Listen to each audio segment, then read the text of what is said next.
I really enjoyed, you had at different points in the book comparisons between President Bush and President Obama.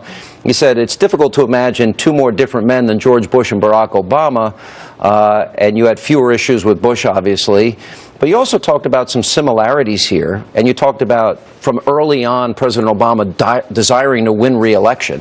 What are the main differences you saw? Well, I think the first big difference was that I was serving President Bush in the last 2 years of his administration. All the big decisions except the Afghan surge had been made in national security. He knew he'd made his historical bed and would have to lie in it one way or another. And he was never going to run for re-election, and neither was his vice president. I served in the first 2.5 years of the Obama administration, and frankly, I suspect that the same kind of sharp-elbowed politicos were present at the beginning of the Bush administration, but they were pretty much gone by the time I got there.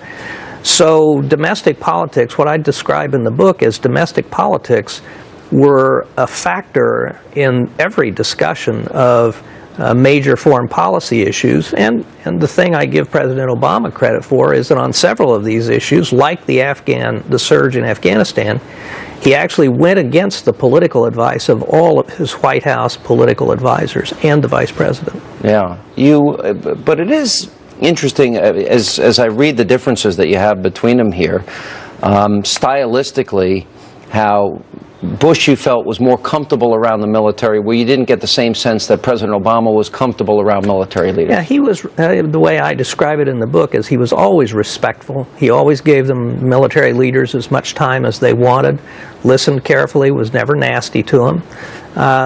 But I always had the feeling with him, first of all, that he was suspicious of their motives, and second, that time spent with them was an obligation rather than something he enjoyed. And I felt that President Bush genuinely enjoyed being around these senior leaders.